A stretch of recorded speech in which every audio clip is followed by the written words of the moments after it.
What's going on, everybody? Welcome in to Blazers Uprise Live, another mock off-season edition version. We're going to be talking about some of the signings that have been made in free agency. We'll also touch a little bit on Team USA's struggles to start exhibition play. They are 0-2. I don't think anybody saw that coming. There's something else that somebody wanted me to talk about, but I completely forgot, so maybe we'll just take questions from chat for 5 minutes, and maybe that topic will pop back up as well. Eric, how's the day going, man? Oh, not too bad. How about yourself? Just a normal day, just a normal Monday, man. Nothing too special. Just got done working. You've been putting some signings through. Free agency is not over by any means. You still got some targets out there, which we'll touch on. But we will go over a lot of the signings. We'll talk about the trade that I made for the Portland Trailblazers. I want Eric's thoughts on that for all teams involved because I haven't yet heard his thoughts on that trade. And that is the plan today.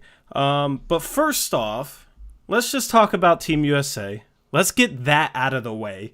We'll start with the bad first because it has been bad. Not for Damian Lillard, who went off today, 22 points. Looked like, Portland Trailblazer Dame. But apparently Dame doesn't have enough help on Team USA, Eric. Yeah, crazy, right? Because he's got Draymond Green. I thought he would answer all of Dame's problems, right? And he just needed a Kevin Durant secondary scorer, man. But Team USA has lost to Nigeria as well as Australia. What are your thoughts on that? Should anybody read anything into it, or is that just a situation where it's exhibition play? The players are getting used to each other. It's not a big deal. Well, much like the Blazers Nuggets series, despite all that stuff, I know they're saying all the stuff. I don't know if you saw the post-game press conference with Pop and Lillard, but they're basically saying, these teams are good, and it's not like the old days where you just throw out 12 guys and don't practice and you can beat anyone in the world.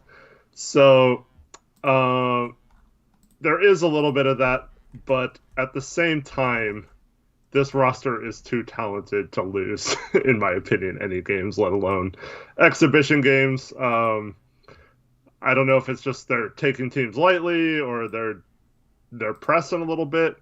In the first game, I felt like Dame was a little tentative to shoot. Like, he got the ball with about 6 or 7 seconds left, and he could have shot one of his 30-foot three-pointers, and he kind of hesitated for a minute and then passed out. And it's just, I feel like they're playing not to screw up, if that makes sense, and instead of playing to the best of their abilities and being the guys they truly are as basketball players.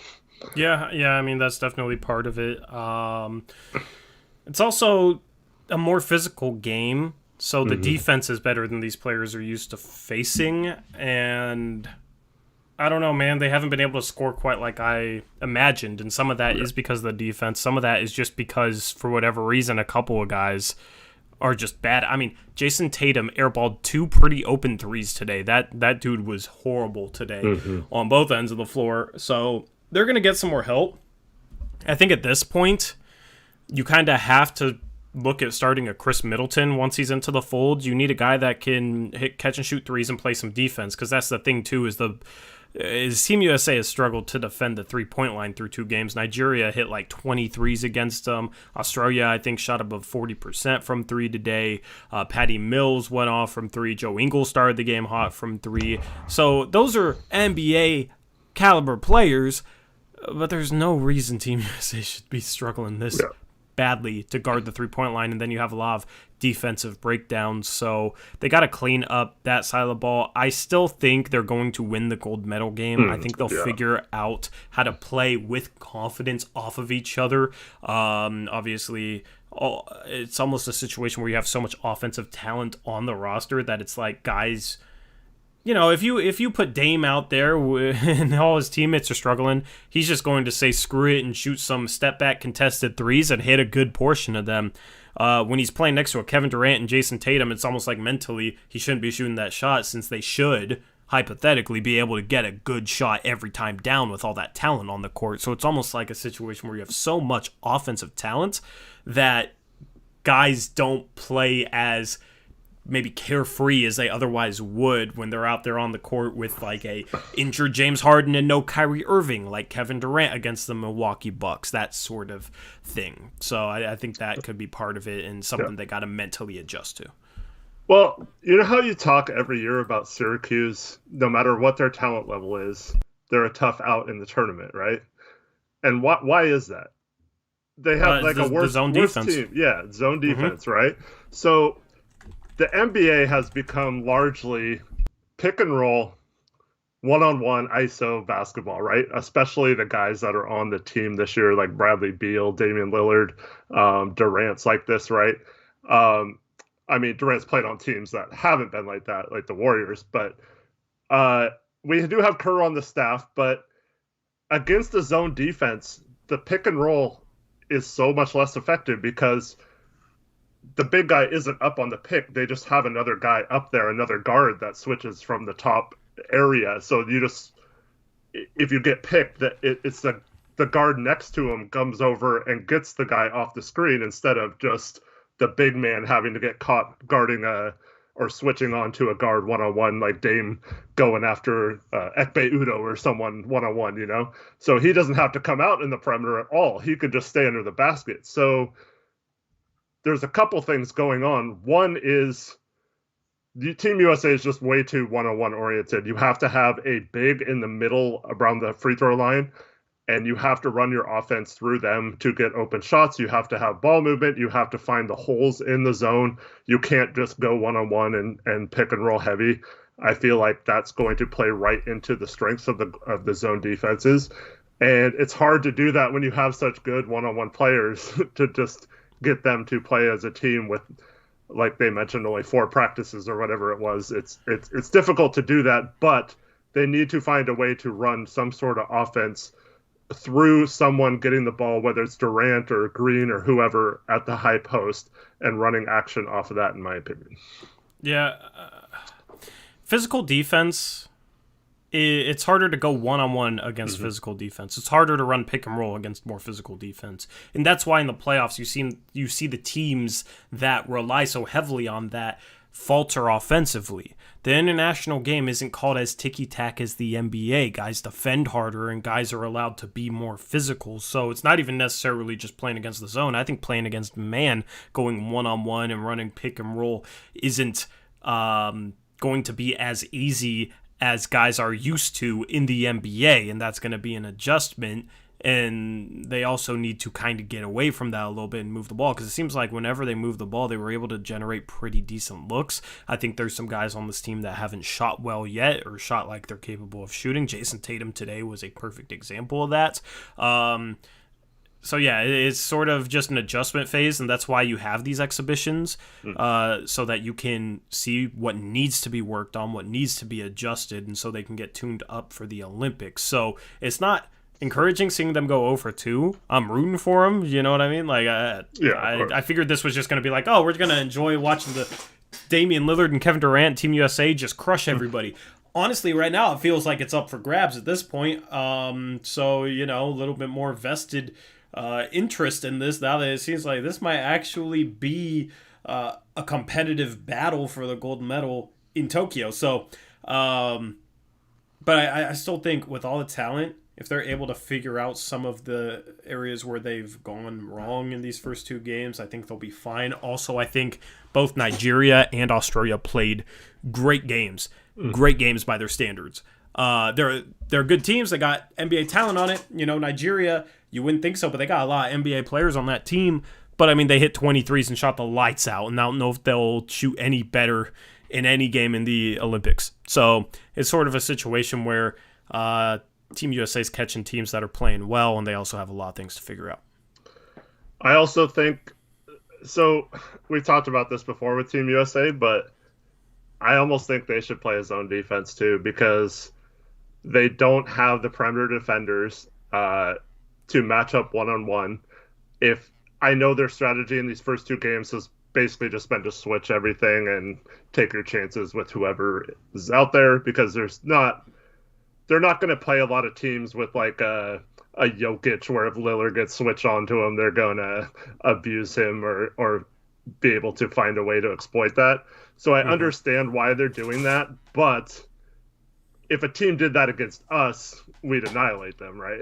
Yeah. So I feel like in these kind of rules, you don't really have a lot of rim protection and you don't have good perimeter defense, I almost think like a 2-3 zone would be better, or maybe even a 1-3-1 trapping zone. And these guys are the most athletic players in the world. Like, run some sort of like full court press trapping. I know they can't really do that right now in exhibition because they only have 9 guys from the roster here and they don't want to wear everyone out. But in the Olympics, I would just pressure teams full court, trap them, do all kinds of crazy stuff, because I think you can get away with it.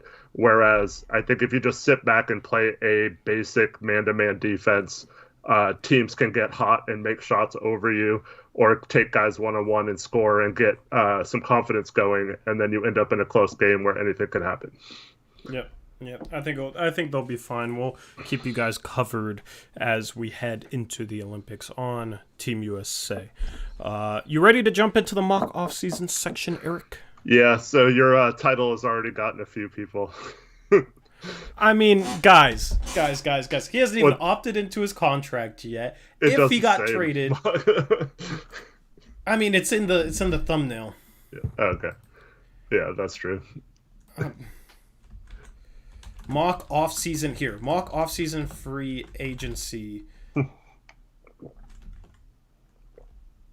I mean, I know, but people. I don't know how else I'm supposed to do it. Like, do I need to put this is all fake? I don't know, but so let's just talk about you re-signing big free agent, right? You re-signed Norman Powell. I re-signed Norman Powell for $93 million over 4 years. Pretty good deal for both Norman and for the Blazers, I think. And then you already traded CJ, so that's not an issue. Traded CJ for Siakam.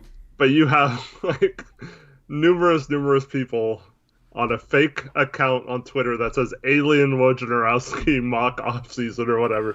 And they all these people are like, oh man, I fell for this. I thought we had re-signed Norm and all this. It's guys, crazy, yeah. The Twitter account, if you're new to this, if you haven't really been paying attention to what we're doing here with the mock offseason, the name is Alien Wojnarowski, and then in parentheses, mock, and he's a green alien with no blue check mark.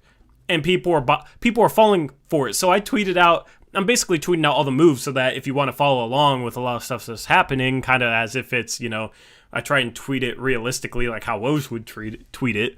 But obviously I'm not trying to fool anybody. That's why he's an alien and his name is Alien and there's mock in the name. But yeah, I'm like tweeting out a lot of the moves that happen so that you can follow along on Twitter if you want. It's fun.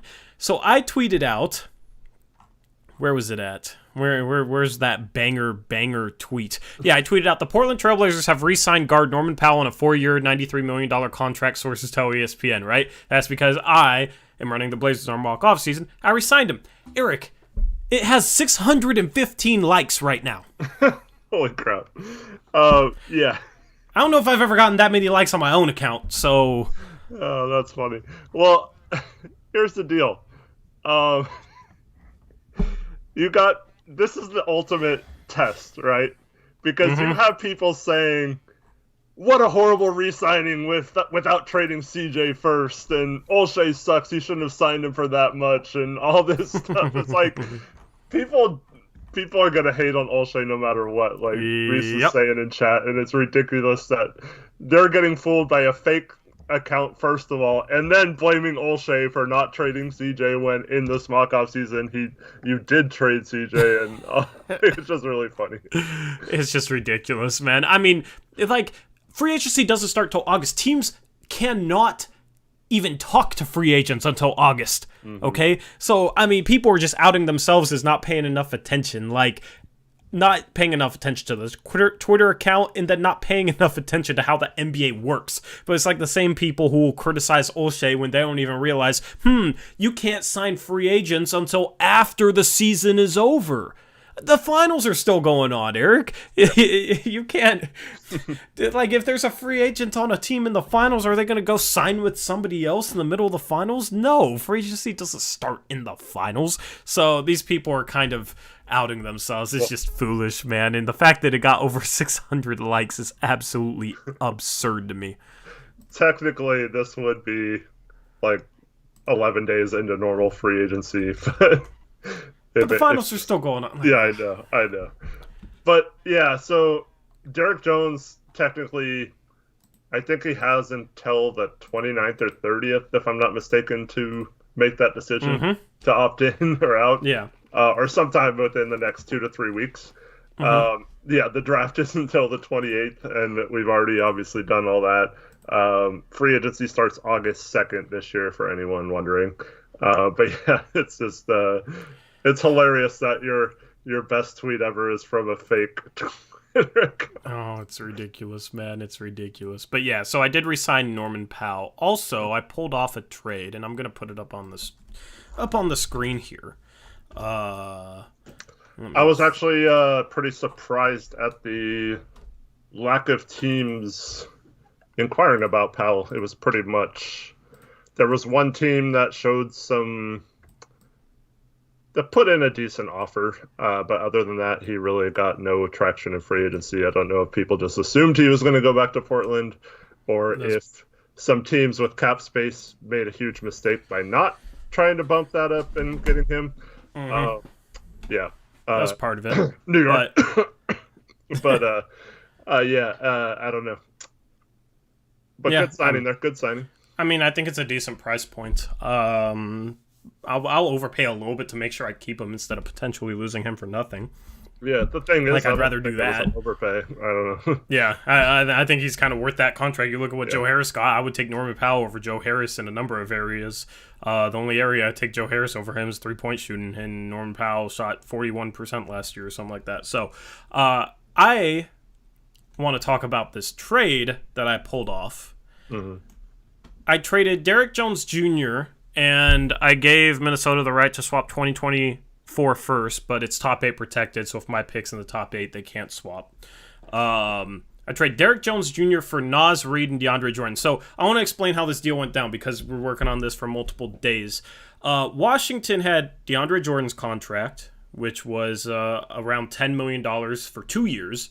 They traded that for a $17 million expiring contract so they could get off DeAndre Jordan's contract next season. They also traded Bertans for Andre Iguodala's expiring contract, so they got rid of Bertans, they got rid of DeAndre Jordan, who they took back in a Russell Westbrook trade. They got off of Westbrook's contract. They basically create a situation where they will have a ton of cap space next offseason. They're in rebuild mode, so maybe they take on bad contracts next offseason for picks, whatever, hypothetically, but that's why Washington did this deal. They took on $7 million this year so they could get off $10 million next offseason. For Arshad, he wanted Derrick Jones Jr. He also wanted to save some money to open up his full mid-level exception or stay out of the tax. Naz Reid was kind of stuck behind Karl Anthony Towns there, and he traded for Boucher, who can play some backup center. He can stagger Boucher and Karl Anthony Towns. Arshad saves about $10 million in this trade. For me, I wanted a backup center. DeAndre Jordan, if he's still on the team, can be a good insurance policy that isn't in the rotation. And then it gives me a backup center for cheap, which gives me the option still of pulling off a specific sign and trade for a specific free agent. So there's a lot of layers to this. Eric, talk about whichever team you want. I just want your breakdown. I just want what you think about this.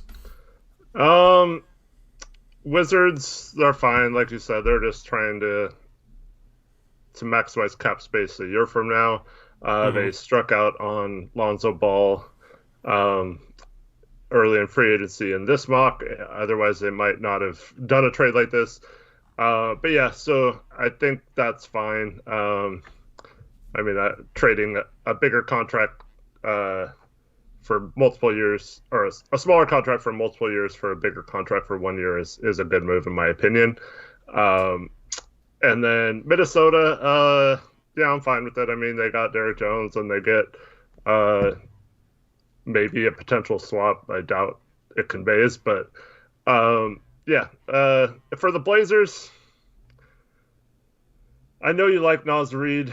Uh, I mean, I guess you just gave up Derrick Jones, and like I said, that pick probably won't matter.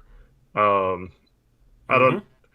I don't know if I like DeAndre Jordan's fit in this, but I I know mean, I had to take them you're all. doing it I had to take for them all. different reasons. But Mm-hmm. yeah, I mean, I don't think it's fine. I don't think it's good, but I don't think it's like the You worst don't thing think ever you don't either. think it's Nas all Reed, right? pretty Let good. me make my I case. Let me yeah, make my case I for know what Nas you're gonna Reed. say, but I mean, the dude last year in 19 minutes per game averaged 11 points per game. He shot 60% inside the arc. He shot 35% from three, and is a good rim protector, I would say. He can score from all three levels, can protect the rim per 36 minutes, average 21 points per game. He's only 21 years old right now. He, over the next couple seasons, is making less than $2 million a year.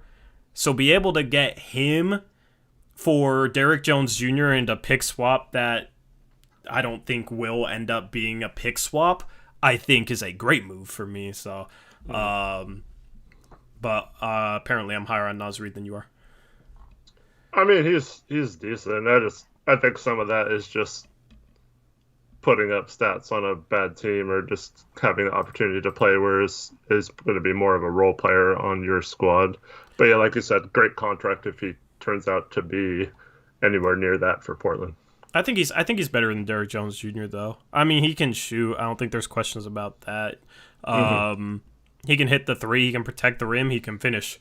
You know, he can take guys off the dribble a little bit. I mean, I think that's something that'll translate, and he won't be tasked with doing it necessarily as much as he did in Minnesota. But he's like the type of guy that can play off guys and then play some defense. So yeah, and I mean, I needed a backup big. I want to play Nas at the three more. So part of the idea was, okay, I can swap Derrick Jones Jr. for a backup big.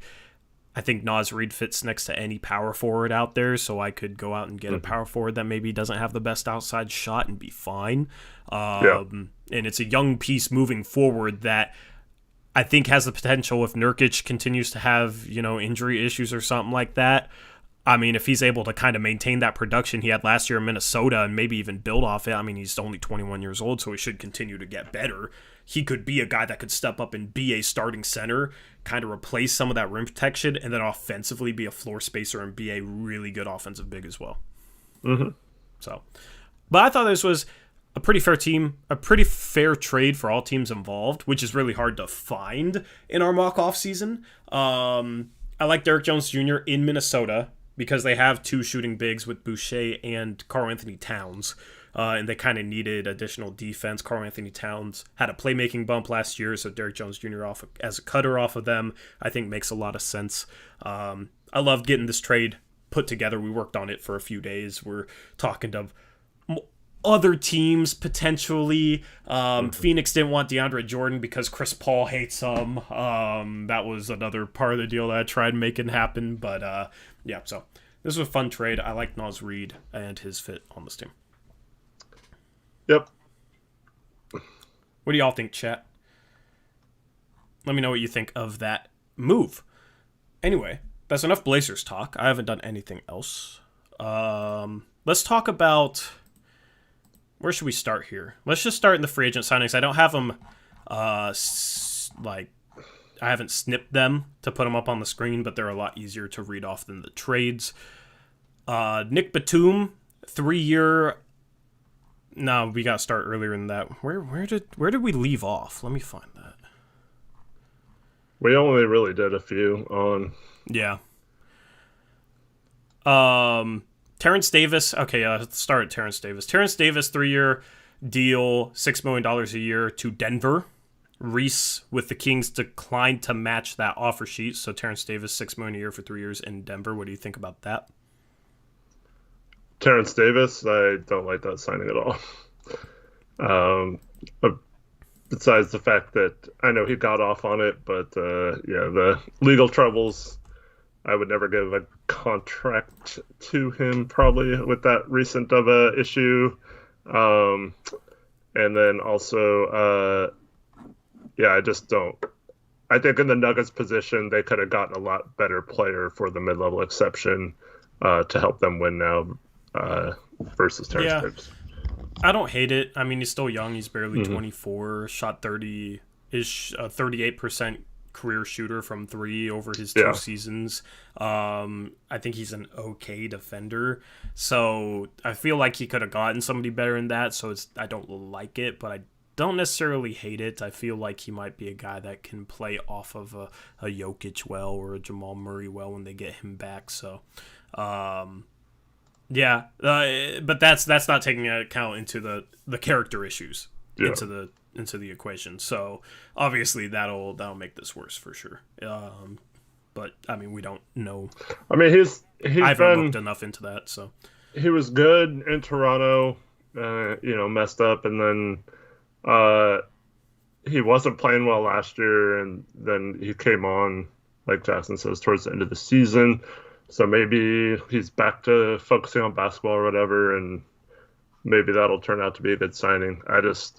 I felt like with a win now team like Denver, they probably could have gotten a little better player to come there to help them instead of taking a risk.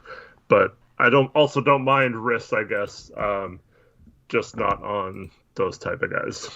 yep. Let me take this graphic down since we're not talking about it anymore.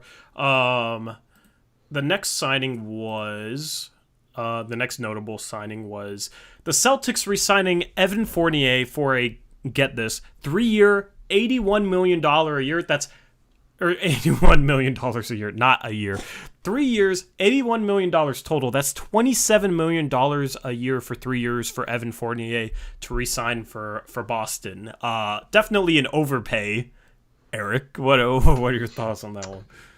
I mean, pretty simple. I think they wanted to re-sign Fournier. They had his bird rights, and they just way overgauged his value on the market and offered him a contract that was way too much. Yeah. So, yeah, obvious overpay. I don't think it really hurts them that much because they're in a situation where they weren't going to have cap space anyway. So, I guess it's not the most egregious thing to overpay and make sure you keep him, I guess, since he was an unrestricted free agent. But at the same time, in this market with how little teams had cap space, I don't think anyone was going to really bid that high for him. So, yeah, probably should have started the negotiations a lot lower instead of coming out with a near max contract offer right off the bat.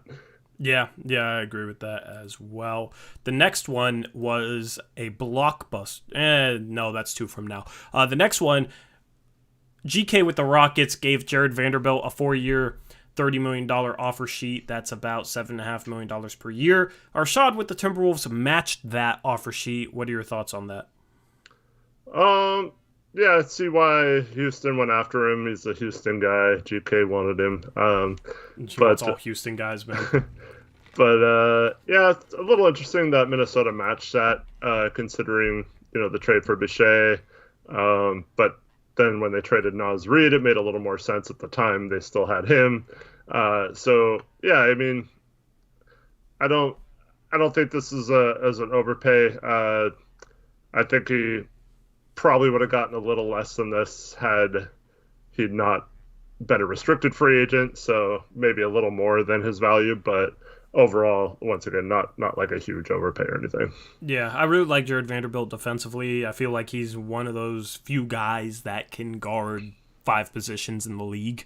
I think he can guard 1 through 5. So having that defensive versatility on a roster that isn't looked at to be the best defensive team it's good. Arshad has done a good job adding defensive players and then retaining, I think, the right guys. So he has Vanderbilt, he has Boucher, he has Derrick Jones Jr. thrown into there. I think it was a good decision for him to match that. And I think it was a pretty fair offer sheet. I think this is pretty solid value for him. The next one, was there something else you're going to say about that? Nope. Alrighty. The next one's a blockbuster. The next one, you had John Collins signing a max contract Not with the Atlanta Hawks. He got signed and traded to the Oklahoma City Thunder for this package right here. The Thunder traded Lou Dort, Darius Baisley, and 2 future first-round picks for John Collins in a sign and trade. I like this for Atlanta, believe it or not. I think Baisley long-term has a lot of upside, even though he struggled. I think Lou Dort is the perfect defender to put next to Trae Young in the backcourt, and he's young and kind of fits their timeline as well, and then they get 2 firsts as well. I like that trade for Atlanta. They also traded for Brandon Ingram. I didn't like that trade as much, but their starting lineup is looking like Trae Young, Lou Dort, Brandon Ingram, maybe Gallo at the 4 now, and Clint Capella at the 5. That's an interesting lineup. What are your thoughts on Atlanta's part of this? Yeah, so I don't mind, I guess, Collins getting a max. But if you factor in, from Oklahoma City's point of view, that you had to not only pay him a max, which I probably wouldn't have done that, but you give up Dort, Baisley, and a couple firsts. I think that's too steep of a price for me, so I really like what Atlanta did. And they made a questionable trade, like I said, for Ingram. They get Dort to replace Hunter's defense, and some of the younger players they traded can be replaced by Baisley maybe. But yeah, so I really like this for the Hawks to recoup some of the wing defense. I feel like they should still probably try to make another move, but if you were uncomfortable paying Collins the max, I feel like this is about as good as you could have done, short of just matching and hoping it works out. Yeah, I don't think it's bad for OKC. I think they needed to consolidate at some point. So John Collins next to SGA is interesting. I feel like John Collins might be able to improve more in OKC than he is in Atlanta, simply because I think he'll be given more freedom and more touches in OKC compared to Atlanta, which is now a winning team that was 2 wins away from the finals. So yeah, I mean, they got to consolidate at some point. They got so many future picks, and they got a lot of young players that I don't mind this for him. I'm a little bit higher on John Collins than you are, which is funny because when he came into the draft, I hated him as a prospect, and he's proven me wrong in that regard so far. He just has to continue to improve defensively and try and add a little bit more to his game offensively for this deal to be worth it, but I think he definitely has the chance there. Yeah, I agree with the consolidation thing. I just would have done it to, they got screwed by getting the 6th pick or whatever it was in the draft and didn't get the 2nd pick from Houston. So I would have probably packaged 6 and several other picks to try and move up to the top 3, top 4. We saw both 2, 3, and 4 all got traded in this mock season. And 5 all got traded in this mock off season. So I would have probably consolidated that way, and then kept Dort and Baisley, and try to work on pairing someone on a rookie deal with SGA, because you're going to have to pay him in a year now too. So you're probably looking at those 2 guys on max contracts, but you're still not good enough yet. I know they're still young, but I probably would have gone a little younger route versus getting Collins. But I mean, I understand the thought process behind it. I think it's a window where... Wait, how old is John Collins? Let me look this up because I'm curious. 24? He's 23. So I think it's kind of a situation where the window would be 4 to 6 years from now. John Collins would... He'll be 24 by the season start, yeah. Yeah, he'd be in his prime, 4 or 5 years from now when OKC would maybe be making a run. I think it's the situation where you got 2 good foundational pieces, but they should still be pretty bad, and hopefully for their sake get a high draft pick and be able to add another star or 2 in the next couple years. And then all of a sudden, John Collins is maybe your 3rd, 4th best player. Maybe you're paying him a little bit much, but for a 3rd or 4th best player, down the line, I think he's really, really good.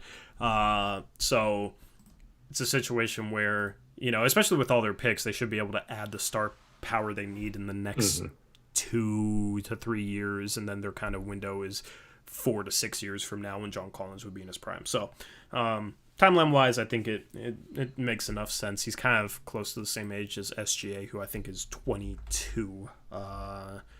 He's about... Oh, he turned 23 today. So happy birthday to SGA 2023. It says happy birthday ! On Basketball Reference. So, I think this was a solid move for both sides. Kind of a surprising one, which I like that. I like the drama. I was so happy to see like an actual sign and trade work the way it was intended to work versus, the people in all the mock trades or they get on the trade machine and sign Zach Collins to a $20 million contract and then trade him to Detroit for Jeremy Grant or something. It's just, or all the Laker ones with Schroeder getting like a max contract so he can match trades for Dame and stuff like that. So I was glad that this worked out as the true sense of how it would work in real life. The Oklahoma City Thunder had initially, we haven't mentioned this yet, but this was part of the equation, so I'll just mention it now. Oklahoma City originally, they were kind of offering Collins and Jarrett Allen. Signed Jarrett Allen to an offer sheet, which Cleveland instantly matched, and then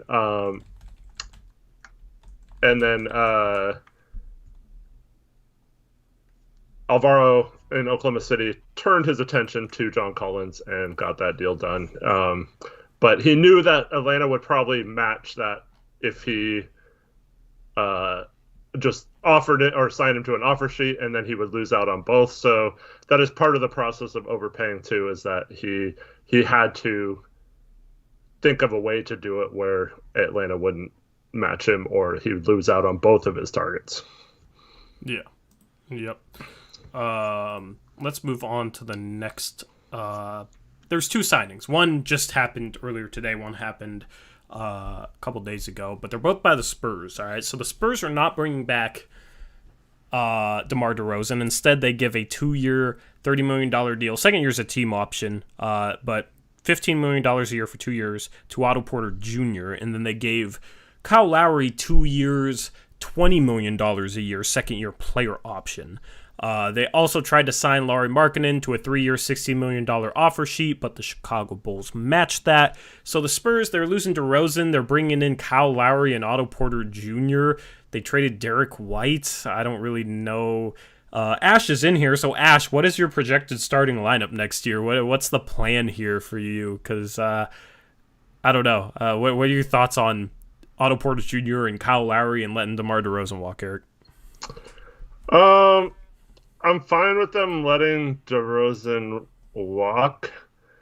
I did not get the Otto Porter signing at all, especially for that price.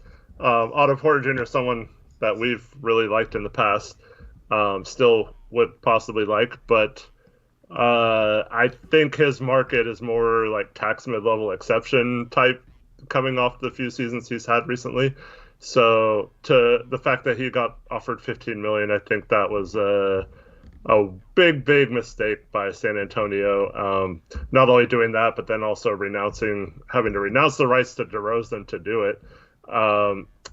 But yeah, so I probably would have once again started the negotiations much less. There was no other team that even had offered Otto Porter Jr. So it's just like a $15 million out of the blue for a player like that. Probably doesn't happen too often, but I don't really like that signing.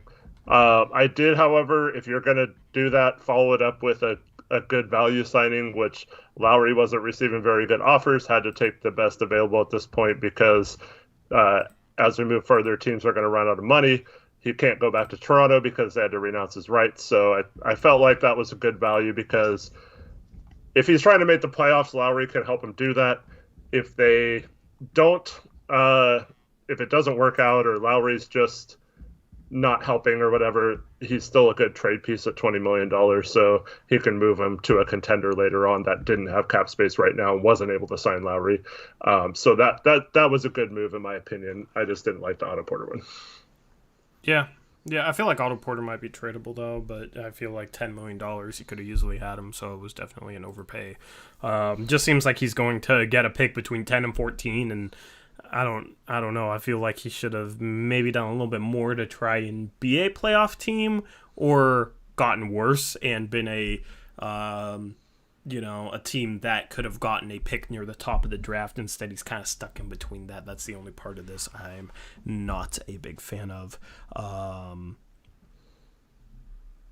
Yeah, Ash. Oh, Ash is a Parsa. Yeah, I'm tripping. Why did I think Ash was Thomas Saransky? That was Tommy, yeah. Tommy. Yeah.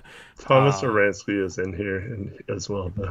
Oh, yeah, Thomas Saransky. What's your starting lineup? Let chat know. Moving on, you have the Nuggets re-signing Paul Millsap, 2 years, $8 million a year. I think that's solid value, and it's good that they kept him. Yeah, a little bit of overpay, but once again, when you're stuck with not many options other than Tux mid-level, and you need to kind of keep your guys that you have the rights to sign, you got to do it. So I felt like that was a good move to just get him locked up early. Even though he had a bit of a down year last year, he still can be an important piece in the rotation, in my opinion. Yep. Raptors signed Isaiah Thomas and Wenyen Gabriel to minimum contracts. Wenyen Gabriel's 2-year, second-year player option. Isaiah Thomas a 1-year contract. What do you think about those? He's like 18 roster spots right now. Yeah, I did not understand them at all, considering his roster positioning right now. I know he's trying to make trades, but a guy like Isaiah Thomas would have been there down the road. he wouldn't have signed anywhere, so I think you could have waited till you traded a George Hill and a Thomas Satoransky first before doing that, but yeah, I didn't really get those at all. I mean, I understand the Gabriel thing. He's just going for young guys with potential. That's fine. But like you said, he's got too many of those guys right now. And some of his other moves previously don't make a lot of sense in that case either. Yep. The Jazz signed Nick Batum, 3-year, $6 million a year contract, 3 years, $19 million, I believe that was. I think that's a good signing. They traded Joe Ingles for Thad Young, which was maybe questionable. They wanted playmaking at the 4-5 spot. I think that move looks better now that they were able to kind of replace the Ingles role with Nick Batum, who can do some of the same stuff that Joe Ingles can. You know, Nick Batum can defend multiple positions, can hit the three-point shot over 40% from 3 this past season, and then he can also play make a little bit at the forward spot, so can kind of replace that Ingles role. So I like that signing a lot. Yeah, I think Batum is a really good fit off the bench for Utah. He kind of fits their offense. They like to pass the ball. They like to shoot threes. They like to have multiple people that can pass and handle the ball. So I think he's going to do really well there. And also, he had Rudy Gobert courting him in free agency as well, and that helped him sign there. He gets to play with his fellow Frenchman. Yep, very solid signing for the Jazz. The Hornets signed Nerlens Noel to a 4-year, $50 million deal. They bring him in with some cap space. What were your thoughts on that signing? I like the fit of Noel with that roster that they've accumulated there. He's going to try playing Wood at the 4. I'm not sure if that's the greatest move, but I feel like Noel and Wood are pretty good combination, or can play opposite each other, or, you can stagger him a little bit. So yeah, not too bad. But yeah, I don't know. So full disclosure, Noel has signed, $3 million contracts, minimum contracts. He signed several with OKC. He signed this one with New York. He was looking for long-term security, and so he was just looking for the team that offered him 4 years and the most amount of money. And so Zach was the Hornets were that team, and I don't think it was like a huge overpay or anything. I don't know about locking up someone like that for 4 years. That's good. Had kind of not that he's been in legal trouble or anything, but kind of mentally, I don't know if he's got the greatest basketball IQ, but defensively he's a really good, energetic player and could protect the rim and stuff like that. And it was key in New York's defense this year. So I'm a little surprised that New York didn't try to re-sign him or anything a little harder. But yeah, I thought it was a pretty solid pickup for the Hornets. Yep. The next signing was $25 million a year for 4 years for Spencer Dinwiddie to return for to the Brooklyn Nets. So 4 years, $100 million. What do you think? I think that's an overpay by a long shot, and they're far into the tax. Their payroll is going to be like $200 million. So Nets ownership is paying like $70 million for Spencer Dinwiddie next season. Yeah, coming off his injuries, especially. Yeah, that's another guy who wasn't going to get that from any other team, most likely. So, when Dinwiddie opted out, looking to sign a big contract elsewhere with a starting guard spot and be the man, or one of the top players on the team, not be a bench player or like fourth or fifth best player on a team. So, but then when he saw that offer from his previous team, he couldn't pass that up. So, yeah, just a massive overpay. But I guess, once again, he's stuck with only the tax mid-level exception to re-sign anyone. So if he lets a guy like Dinwiddie go that he has full bird rights for, he kind of misses out, because he's got several other free agents that are probably a little better than minimum contracts, but he only has one way to sign any of those guys, and that's the tax mid-level exception. So if he uses that on a player, which I guess we can bring that up now. So he signed Dwight Howard to the tax mid-level exception later. So yeah, he's got guys like Jeff Green, Blake Griffin, those types that he doesn't have the rights to sign or won't be able to re-sign now. And so yeah, that, if you look at it in that context, I guess it makes sense to go after Dinwiddie. What doesn't make sense is coming out with that big of an offer right away and having him sign for that much.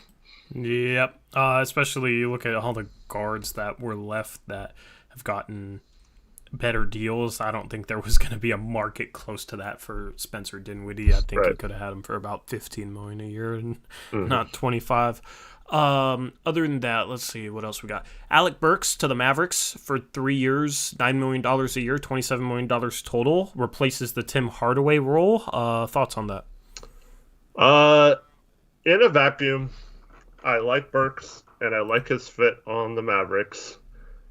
However, in the Mavericks position where they were one of the few teams with the ability to sign one of these other guys, like a Kyle Lowry, someone like that, they could have offered a $20 million contract to someone, a better player, and just had a more of a star next to Luka versus Alec Burks. I think he missed an opportunity by not going after one of those big free agents first and then settling for Burks later, or a player like Burks would have been available later. So I don't like that strategy of signing him first and not going after the big guys. But like I said, Burks is a good player. He'll fit in well. He had a good season when he played last year. And yeah, so he should fit in nicely. I would have gone big game hunting first. Yeah, I can agree with that. Could have probably gotten a Kyle Lowry, or I don't know, maybe a I'm like struggling for targets. I mean, he could have really came over the top for Norman Powell on you, Yeah, it was a likely situation where I would have matched whatever he was offering Norm. Obviously, I'm waiting on a certain star player. Yeah, so we'll see what happens with that. You want to talk about that next? Yeah, so let's just talk about that next. Yeah, let's do it. All right, so the Clippers, our guy Leo makes an awful trade. He trades Patrick Beverley, which is fine, but he trades the breakout, I wouldn't say star, but definitely solid, looking like he could be a really good rotational piece for them. Terrence Mann, he packages those two guys for one Eric Gordon, and one of the worst contracts in the NBA. I don't get it at all. Eric Gordon's been, hurt the last couple of years. He's okay when he's healthy, but he's too old now, I think, to really help that team. I feel like Terrence Mann is the best player in that trade, and he has the best contract in that trade by far. So yeah, the fact that he got he got the worst player of the three and on the worst contract, and only got uh like picks don't matter for the Clippers. Like they can get as many future firsts or whatever, but their whole plan is to win a championship. So if they don't win a championship in the Kawhi Paul George era, I think this is a failure for trading all those picks for George. So yeah, I just think this was a devastating move for the Clippers, and because of this, Kawhi Leonard is completely pissed off. He's gone into hiding. He doesn't want to talk to anyone. He's furious at the Clippers direction, and he doesn't know what he's going to do at this point. Yep. So, yeah. I mean, I don't know how you trade Terrence Mann for Eric Gordon. I mean, Eric Gordon's just a terrible contract and has not been good and has not been healthy in the past 4 years. So, well, here's the deal, though. If you're going to trade Terrence Mann, you let people know he's available. Like, yeah, he says he like offered him to a couple other teams, but like that's the kind of guy who, coming off his playoff performance, like you could probably get more than his value for him. So that's a guy you shop and connect to Patrick Beverley to get the needed last piece of your puzzle for that team, to a team that has some bets that is going to rebuild, or a team that or whatever. So that didn't make sense to me that you'd use him to attach to Patrick Beverley to get Eric Gordon. Yeah, I don't understand it at all. Yep. So, yeah, I mean, I feel like that's the big domino to fall still. I don't even know. We'll wait and see on what happens with him. But that trade was really not the way to go for the Clippers. Let's talk about let's see here. What do we got next? Free agent signings. We have PJ Tucker to the Warriors for 2 years, $6 million a year. I think that's a pretty solid signing. Yeah, I think he'll fit in well in Golden State. Yeah, I thought that was about as good as they could have done with their cap situation. So, yeah, no problem with that. Yep. You have Danny Green, 2 year, $25.5 million deal to return to the Sixers. That's almost $13 million a year. I think that would have been fine on a 1 year deal, but 2 years, I think it's an overpay, and it's not going to be an easy contract to include in a trade. I think he probably could have made that second year a team option, which would have made him more tradable, considering the team receiving him could have treated him like an expiring contract just by planning on declining that second year team option. So I like him bringing Danny Green back. I feel like he's slightly overpaid and should have tried to get a second year team option on that contract. Yeah, well, he came out with a good offer for Danny Green, but there was another team that got into a bidding war for his services with him, and yeah, so he pretty much had to up his offer if he wanted to keep him. And Philadelphia, once again, we have this with several teams that are contenders. They don't have a lot of options in free agency other than the tax mid-level exception, which is about $6 million. So if they want to not strike out in free agency or only sign one player, they kind of have to overpay to keep the guys they have the rights to sign.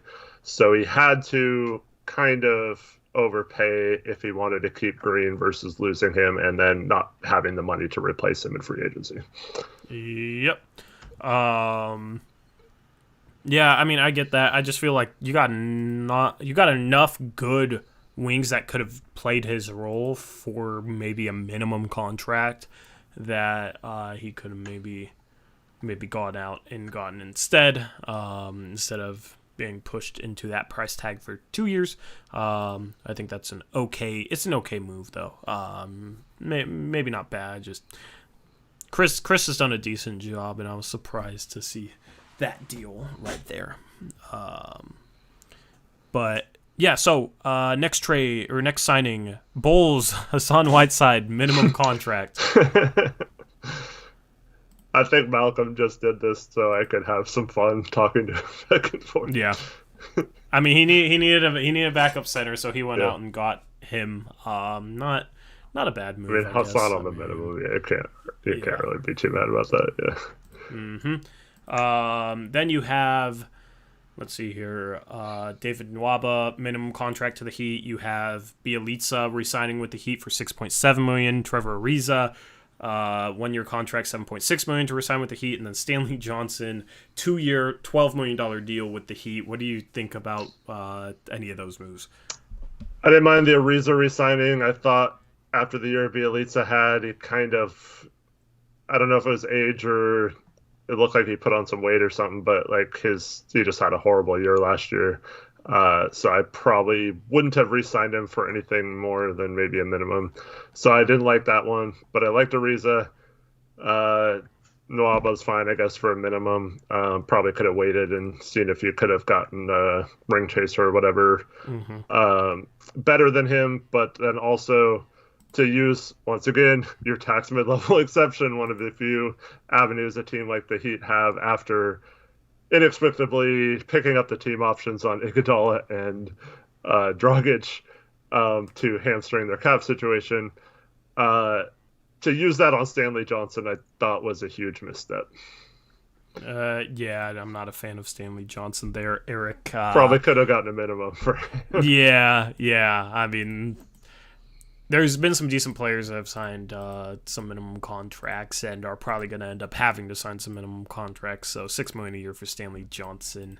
I know he was better this year than he was like earlier in his career, but he still wasn't. He still wasn't good. He still wasn't good. He shot 38% from the field and 33% from three, averaged 4 points per game. I know he's a defensive player, but it's like, you might as well just go sign Rondae Hollis-Jefferson for the minimum, which is what the Lakers did, which we can touch on in a second.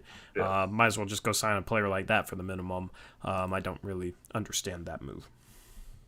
Yep, but he's kind of stuck now with, he still has a couple of restricted free agents in Nunn and Duncan Robinson, and then he's also got Oladipo out there as well. So it'll be interesting to see what he does going forward with that. Yep.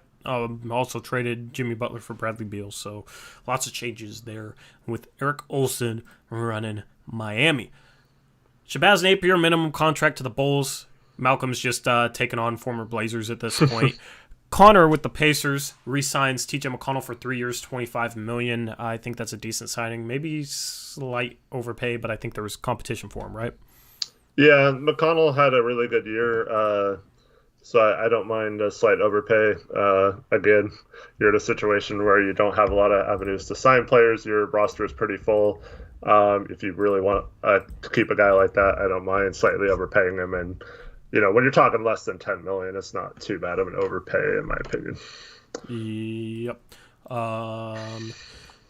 James Ennis, 2-year, $10 million deal to go to the Dallas Mavericks. I like the signing, just a kind of a 3-and-D guy. I feel like he can kind of replace Finney-Smith's role. He's not as good of a defender as Finney-Smith was, but after trading Finney-Smith out, I feel like Jared needed to get somebody to fill that role, and I think Ennis is a solid pickup there. Yeah, not bad. Once again, I probably would have first gone for like Kyle Lowry, like I said, and then if that didn't work out, go this route. But he probably could have gotten Burks and Lowry with that contract he gave Ennis. So might have gone a different way.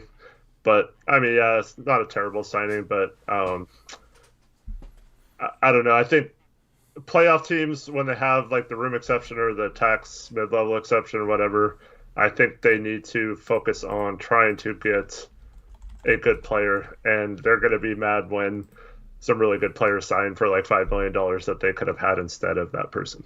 Yep. The next one is the Chicago Bulls signing Doug McDermott to a 4-year, I think it's $42 million. It's about $10 million a year for Doug McDermott to go to Chicago. They needed a forward. I like McDermott's fit on that team, actually.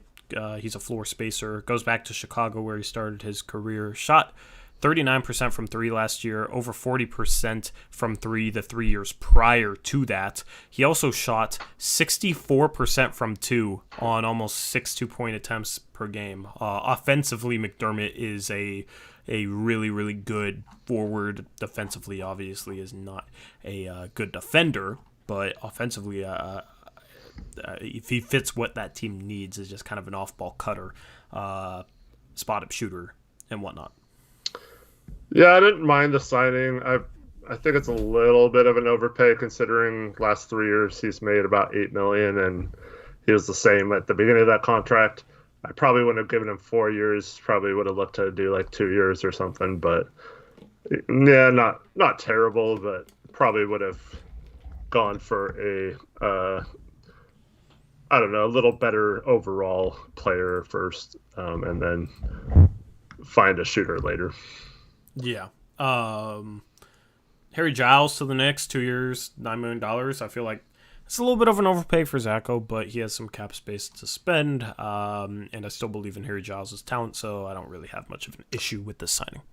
Yeah, and for that one, he did have some people, did have 2 or 3 offers above the minimum, so figures. It wasn't, guy. It wasn't like a huge overpay or whatever, just a 2-year deal, and Giles wanted to keep it to a shorter contract as well, just to make sure if he breaks out or has a good year that he's not stuck on a really bad contract for several years. Yep. The next deal is Richaun Holmes, 3 years, $34 million to return to the Kings. I think that's a good price tag for Richaun Holmes. Reese ends up giving up his mid-level exception. He ended up using cap space to bring up back Richaun Holmes, so I had to renounce everything. So maybe that part of it isn't quite so good, but Richaun Holmes was really, really solid the past year or two, and I think about $10 million a year is his price range. Yeah, I think it's really solid. Richaun gets paid, and then Reese gets a pretty good deal. Like you said, probably would have tried to sign him under a little bit different circumstances, but I don't know. I think it wasn't bad. Yep. We're skipping over some like two-way rookies as well too. But so after paying Spencer Dinwiddie $25 million a year for 4 years, the Nets go out and spend $6 million a year for 2 years on Dwight Howard. Yeah, I don't like the signing at all. Dwight's a minimum contract guy at this point. I guess I'm okay if he gets a little more than that, but yeah, I would have probably tried to re-sign Blake Griffin or Jeff Green over going after Dwight Howard and then trying to get.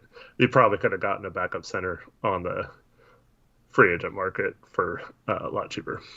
Yep. Let's see what's next. Ersan Ilyasova to the Nets, minimum contract. Cool, I guess. Austin Rivers and Abdel Nader to the Nets on minimum contracts. So you're gonna have a lot more minimum signings from this point on. Gary Trent Jr. 4 years, $100 million. That's $25 million a year to return to the Raptors.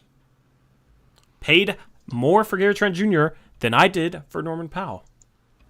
Yep. It's one of those things where, once again, Blazer fans in a mock-off season, he probably would have gotten an offer sheet about that much had he not done that. So I don't think it was like terrible to sign to that. If you really want to keep him, it's not terrible, but I'm gonna have a tough time believing Trent is going to be a $25 million player. Yeah, even me too. How good he still has the talent to get there, probably. But I don't know if he'll ever see that high of an upside. Yeah, I agree with that. I don't know. I have a hard time seeing his ceiling be more than what Norman Powell is right now. You know what I mean? So Norman Powell isn't. $25 million a year for Norman Powell would be a bit of an overpay, which if the Blazers have to do that to keep him, I'm completely fine with that. Yeah. So that's obviously something to bring into the equation. Obviously, it's not just the price tag. There's a lot of things that go into the equation. I will say, even if we keep CJ, I still think it's worth it to overpay Norm, not Yeah, to. yeah. I I don't. mean, you don't want to lose an asset like that for nothing whatsoever. The Thunder signed Mo Wagner, 2 years, $7 million total. Solid flyer on him. Play with his brother. Yeah, they have his brother as well, so they're uniting brothers there. So that also makes it even better. I hadn't even thought about that. The Sixers signed Rudy Gay for 3 years, $19 million total. The third year is partially guaranteed for $2 million. Thoughts on that? Yeah, I don't think this is a terrible signing. It's okay. Once again, I would have tried, since that's the most you could offer another team's free agent. I probably would have gone waited a little bit to see if I could get a bigger name, but not terrible. I don't think. I mean, Rudy Gay kind of fits that. He's just kind of getting up there. Yeah. Yep. What else we got? Rondae Hollis Jefferson, minimum to the Lakers. I think solid minimum signing. Mm-hmm. Bismack Biyombo, 1 year minimum to the Hawks. They have Clint Capella and they traded for Brooke Lopez. So, I mean, don't Just really the see the third need insurance. for Bismack Biyombo as the third string guy. He seems a little overqualified for that, but he's going to be their third string big there in Atlanta. Arshad resigns Jordan McLaughlin on a 1 year minimum. I think that's a low-key good signing. McLaughlin has had some moments, struggled last year, but in his first year in the league, looked to be like a pretty good bench piece there for Minnesota. So if he can kind of get back to some of the flashes he showed his rookie year, that's a really good signing for Arshad and the Timberwolves. This next signing was fun, Eric. The Wizards signed Caleb Agada. Sorry if I mispronounced his name, but he's that's a 1 year minimum contract. He, of course, he killed Team USA for Nigeria, and then he gets signed. So, Yeah. But I mean, hey, that might be a real life thing where he plays his way into an NBA chance. Yeah, for sure. I had to make sure that on a couple of these guys that their rights weren't held by someone, you know. Yeah. But yeah, that's definitely something that's going to happen, and I've already heard some rumors that some of those guys from the Nigerian team are going to get workouts with teams this summer to possibly do that. So yeah, good signing. Yeah, that's cool.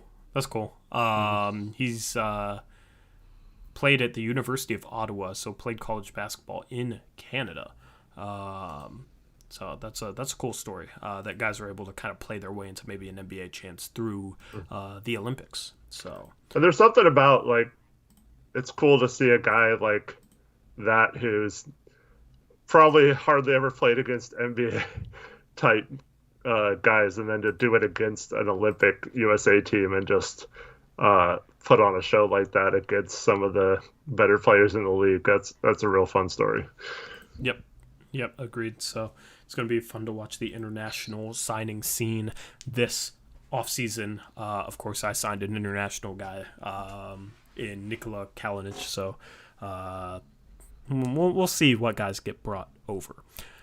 Alex Caruso, 2 year, $10 million contract to go to Cleveland. So they had the Sexton and Westbrook backcourt, and they wanted to add Alex Caruso to that, Eric. Yeah. So despite his weed arrest this summer, I don't think this is a horrible signing overall. It's just, yeah, the team doesn't make sense.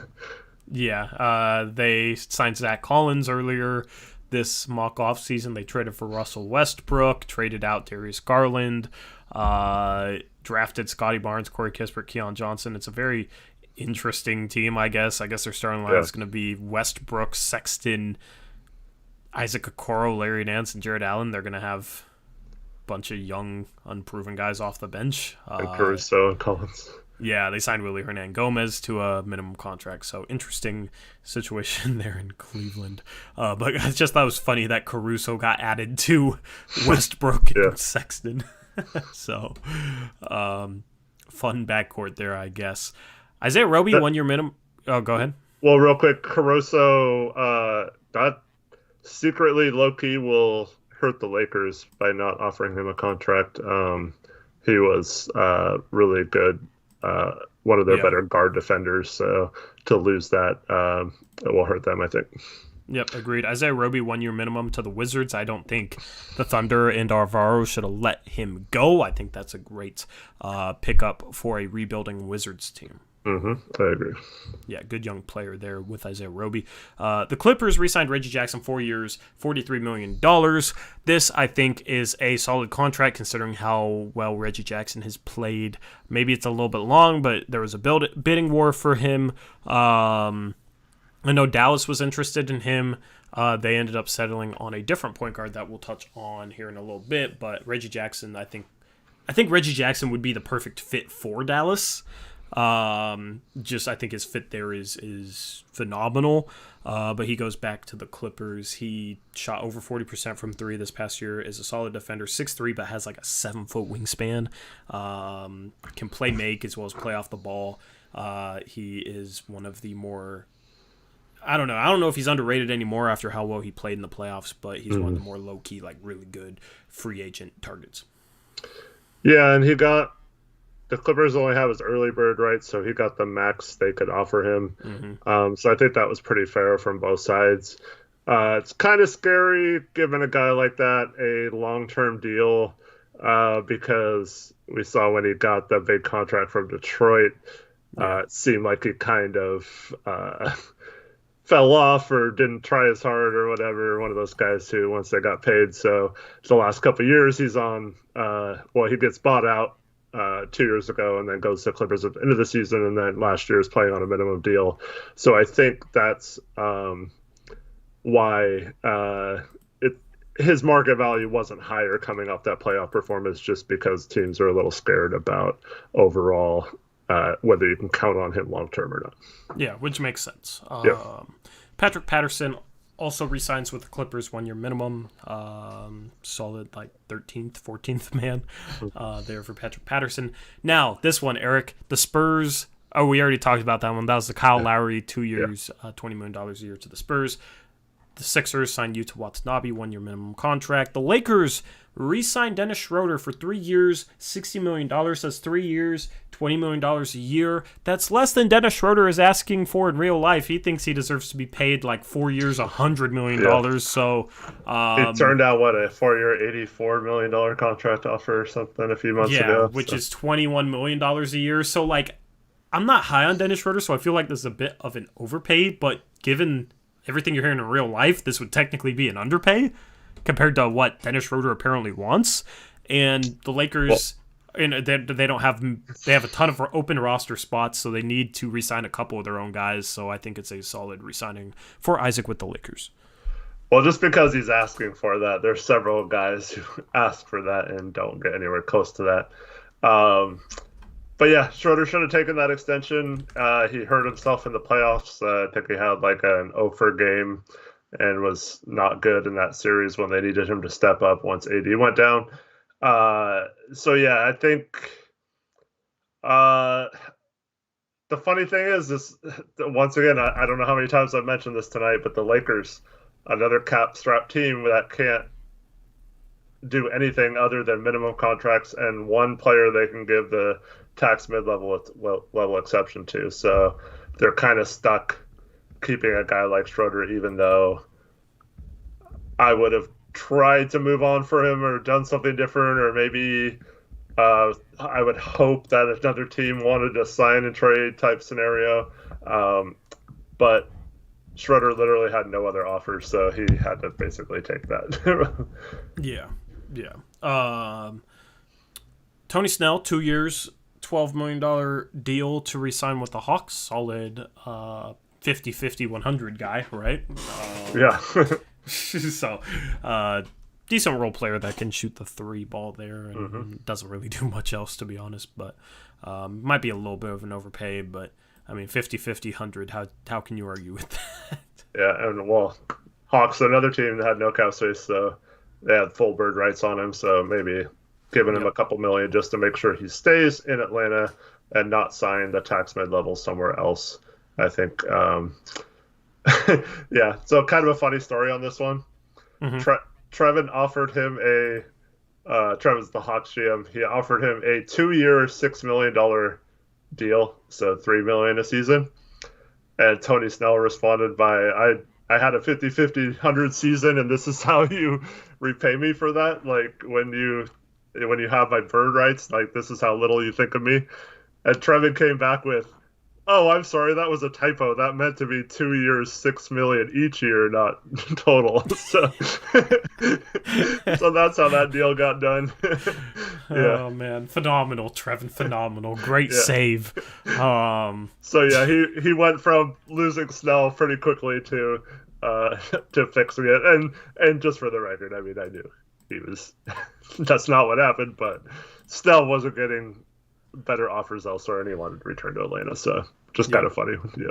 Eric's having fun controlling some of these players.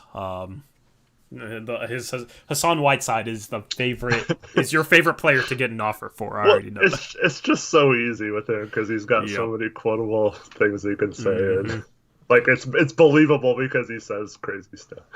Yep. Three more signings to go over. Derrick Rose, 3-year, $37 million deal to go to the Mavericks. Playing off of Luka, definitely questionable, but they needed another creator, so I guess it's okay. I don't know about the 3 years on it though. Yeah, so they got in a bidding war with New York. I thought New York should have probably kept Derrick Jones because I felt like he was Derrick Rose. Sorry, I'm looking at Derrick Jones in It's the all title good. of the screen. Derrick Rose, my bad. I felt like he should have been like New York's top priority. I felt like he would have been a good fit with CJ in the backcourt. New York has CJ McCollum for those that don't know. Yeah. Um, and yeah, weird fit for Dallas.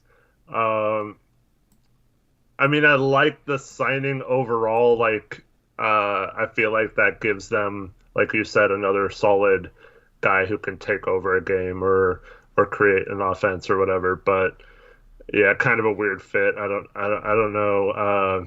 Like, I like the signings that Dallas is doing. I just don't like them in comparison to what they possibly could have been, if that makes sense.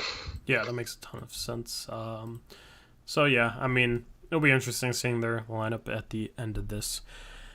Shervin with the Bucks re-signs Bobby Portis, 2 years, $12 million deal, second-year player option. I think this is a really good value. They needed to bring him back. I mean, for the taxpayer mid-level exception, they lose that. They couldn't re-sign him just off of rights. But he was a guy that shot the lights out last year and just was a terrific offensive big off the bench. Yeah, I was surprised that Portis, he got a lot of offers, but they were all like minimum or tax mid level or less.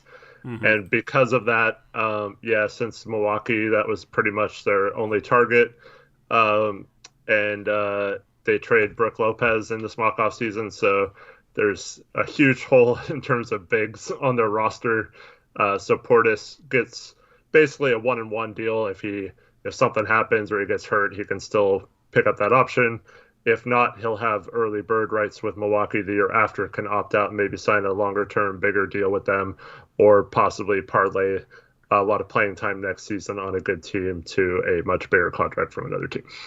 Yep. Portis averaged 20 points per game, 12 rebounds per game per 36 minutes last year, shooting 54% from inside the arc, 47% from three. So he was a great offensive big off the bench for Milwaukee, and he's going back. And then the final signing we've already announced. We're going to announce a couple after this. Jeff Green to New York, 1 year, $7 million deal. I like this for New York. Jeff Green shot 41% from three last year and is a decent defender, had one of his better seasons of his career. Seems like he's destined to play for every NBA team by the time his career wraps up. New York is a team he hasn't played for, I believe. Kind of hard to remember because he's played for so many teams. But solid depth signing there at the power forward spot. Maybe can play some with Julius Randle in small lineups. New York has lost a lot of their own free agents, though. They lost Derrick Rose, they lost Alec Burks, they lost Nerlens Noel. So it'll be interesting to see how Zacho plans on replacing those guys, and Jeff Green is maybe one of them. Yeah, I think this was a huge misstep for Sneggy, once again, to give the tax mid level to Dwight Howard instead of Jeff Yeah, Green. Sneggy is the Nets, by the way. Yeah. Yeah, Sneggy is the Nets. So yeah, I think he should have given that offer to him. There were several other teams that gave the tax mid-level exception offer to Green and then pulled those offers when they signed someone else, obviously, because they can't sign more than one person. And then Jeff Green got probably 5 or 6, maybe even 7 minimum contract offers, which he definitely felt like he had outplayed that kind of contract and thought he should have gotten paid. And the Knicks, with a little bit of cap space, came with an offer slightly above the tax mid-level exception for a year, and they project to have cap space the following offseason as well, so shouldn't be a problem re-signing him if he plays well or if he can test the market again, if not elsewhere next offseason. Yep, so we're caught up on free agent signings. Eric, you have a couple to announce, maybe? I don't really know. You got some? Yes, so Mike Conley is headed back to the Utah Jazz on a 3-year, $69 million contract. Okay, interesting number there, Gordy. Well, that was just by default. That wasn't the offer. Yeah. So, yeah, interesting. I'm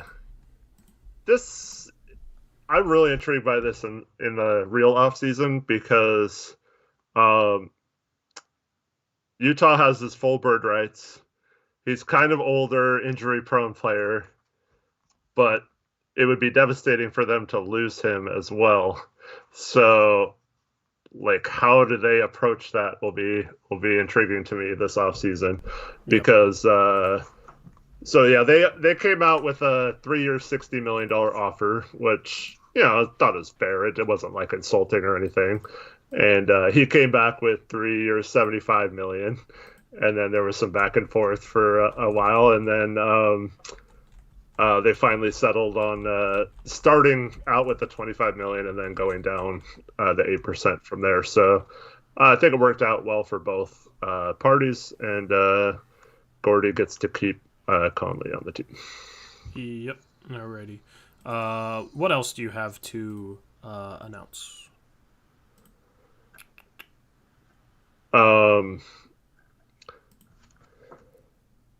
You just worry about what I message you after. Yeah.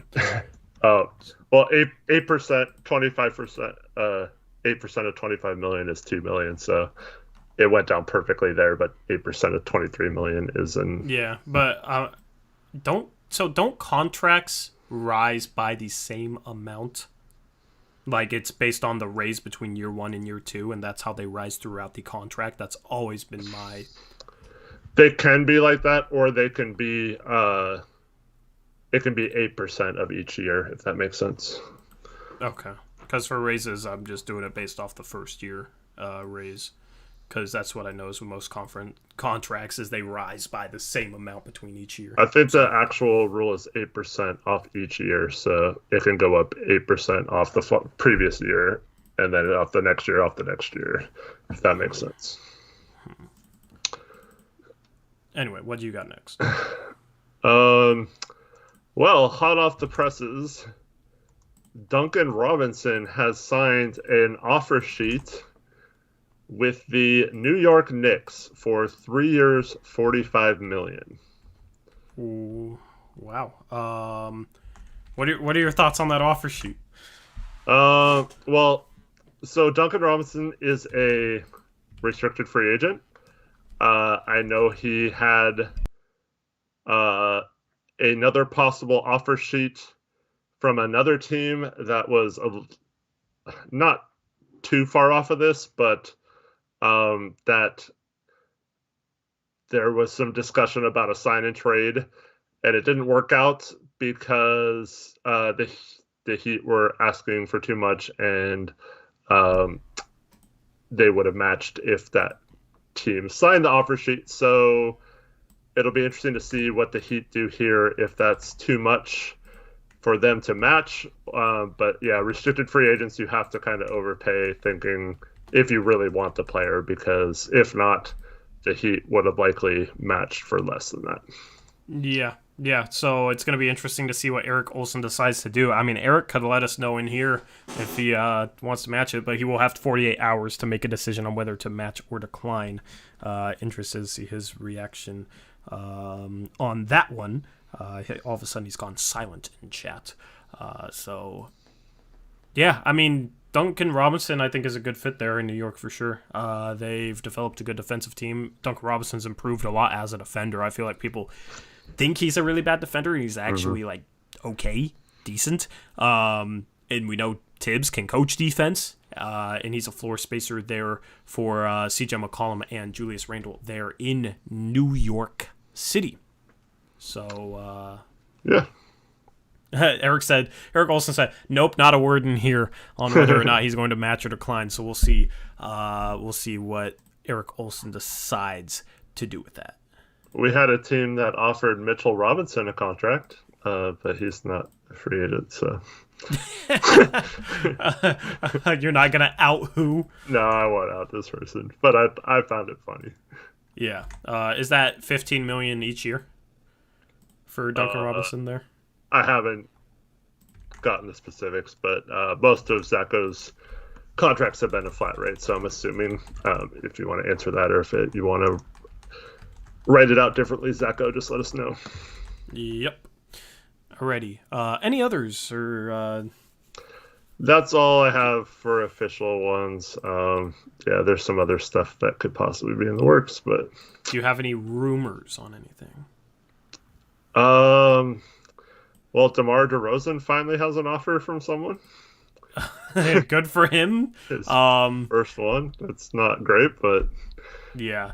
So, here are the top free agents, in my opinion, going from guards to bigs that you have left on the free agent market. You got Chris Paul, Victor Oladipo, Patty Mills, Lou Williams, Malik Monk, Devontae Graham, Kendrick Nunn, Cameron Payne.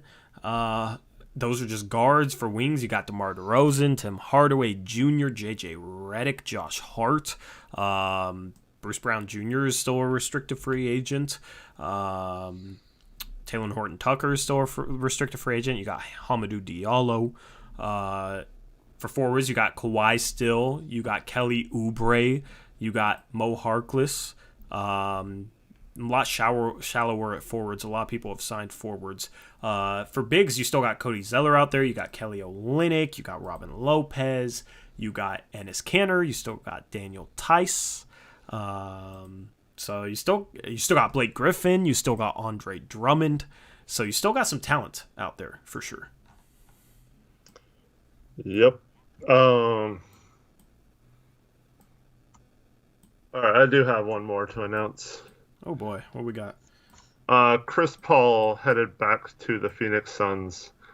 I'm not sure how we're gonna make this contract work, but it's 3 years, $100 million. Alrighty, Chris Paul. Which is there's a weird like over 38 rule. Like once you're over 38 years old, your salary gets deferred to prior years or something. That I don't know though. I don't really understand it, and I know a lot about the CBA, but like years over 38 being deferred or whatever hasn't really been something that I've really had to care about before. So learning experience for me on that one. Real quick, Tori, I'm gonna DM you something. Okay.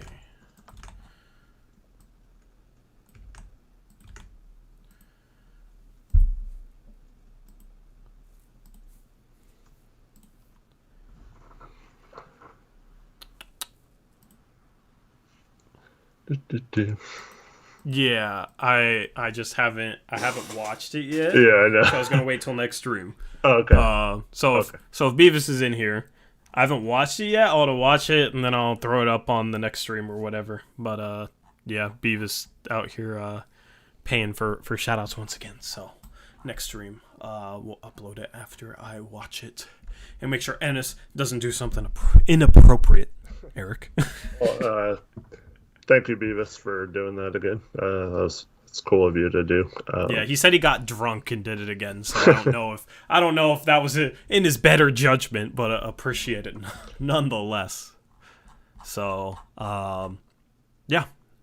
Anything left to talk about? If you want to, before we kind of get into the outro or maybe talking about whatever else, if you want to follow along with everything in our mock off season, join our Discord. I will post the link in chat right now if you want to join it. So here you go. The link is now in chat. Anything left to talk about, Eric? Yeah. So one thing,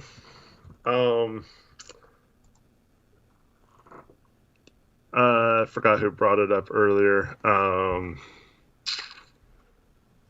Yeah, so Blazers Edge has just came out with an article about Chauncey Billups.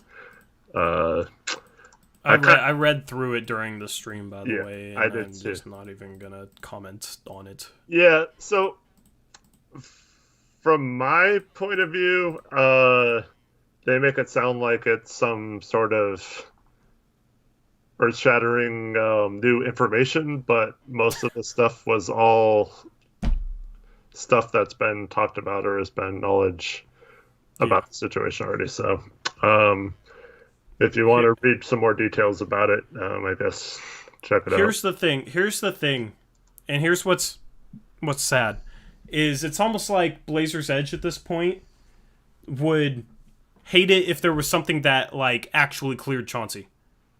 Oh, yeah. I don't know. They want Olshey. They hate Olshey. Okay, so they were gonna hate Olshey signing unless it was like Becky Hammond. You know what I mean? This was Olshey's guy from the start. They don't like Olshey. That's known, and they're going to whatever they can get to hold against Chauncey. They'll pursue it. Mm-hmm. Okay. Right or wrong, I'm not giving any opinion on that piece that they posted, whether or not, any of their opinions are legit or illegitimate or anything. I'm not even commenting on the contents of whatever they're talking about in that article, all right? I'm simply commenting on the intent behind Dave Deckard and that website. And they despise Olshey with a passion. A lot of their writers despise Olshey with a passion. Dan Meringue is one of those guys that despise Olshey with a passion. Dave Deckard is also like that. So it's almost like, I don't know. It's almost like a witch hunt against Olshey, and Chauncey's getting wrapped up in this, and it's legitimate allegations, but from what I read, it looked like everything we've already heard about the case. It's nothing earth-shattering, nothing new, but Blazers Edge, this new article they dropped there, it's almost like they're trying to package it as some new evidence against Chauncey Billups, even though it's not new. And stuff like this is going to continue to come up until, I guess either the Blazers just flat out ignore it or... Yeah, I don't know. Or the fans ignore it from Blazers Edge because if they're not getting clicks, do you think they're pushing this agenda against Chauncey as hard as they are? Mm-hmm. I don't know. Maybe. It's just like, it's hard to parse. I don't know. I feel like their intentions aren't purely good. So that's just my take on it. And I wasn't really ready to talk on this, but yeah. That's just my thoughts on it.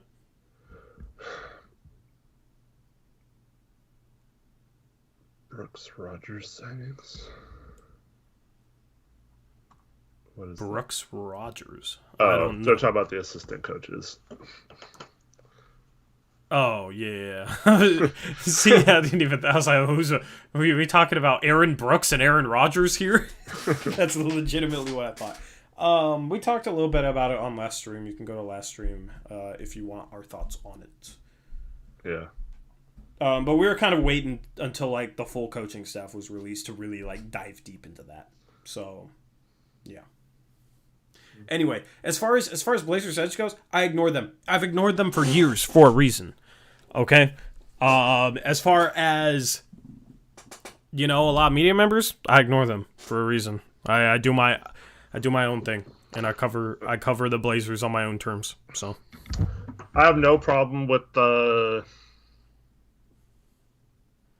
I don't know, if you want to take that stance, like you're fully against this, I just don't like spinning it in a way that makes it seem like you've uncovered something, like, yeah. So, yeah, if you want to devote your website to, victims and,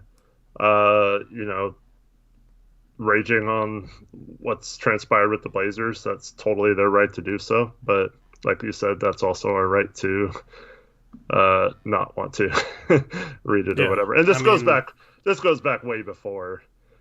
I mean, this has nothing to do with Chauncey Billups. Like this is a convenient way for them to tie it all up into now a full-on attack against the Blazers organization.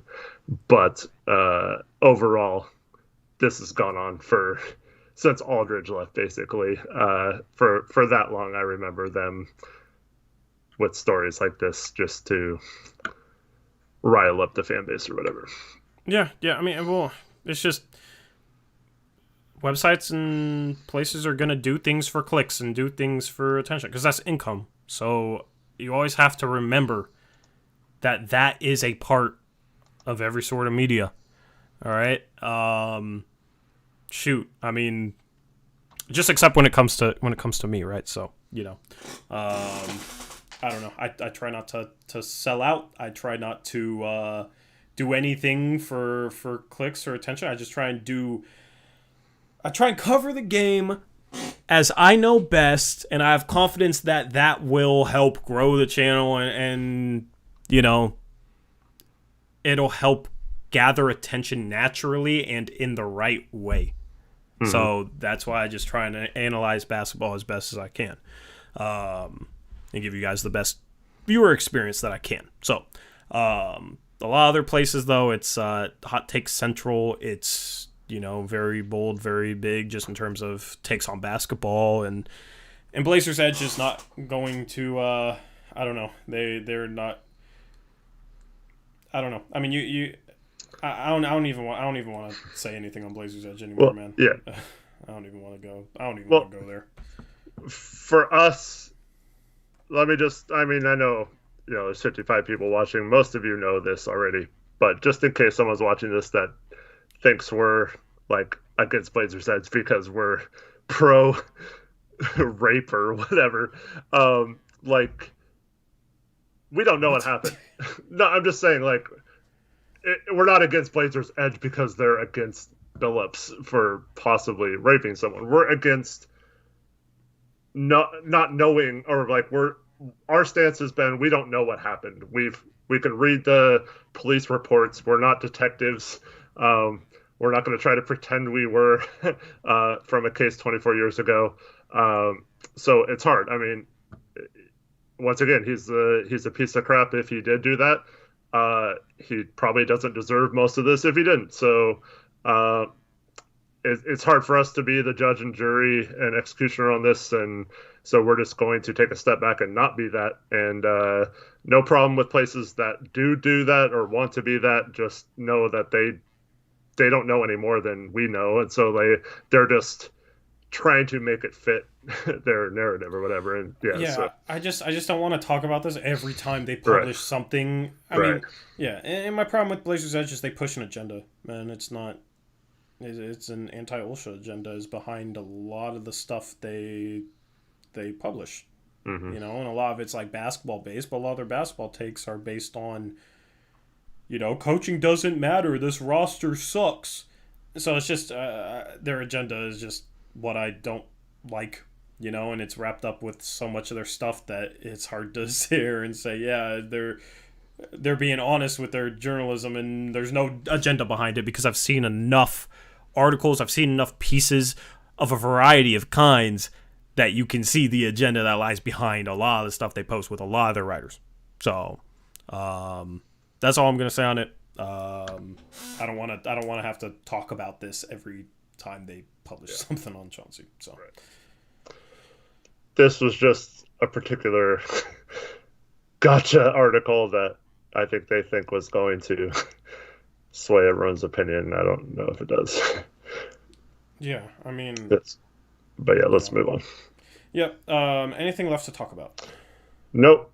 Just if you're part of the mock-off season and you're waiting to offer anyone free agent wise, you better do so soon, because players are going to start to sign as spots run out on teams and all that kind of stuff.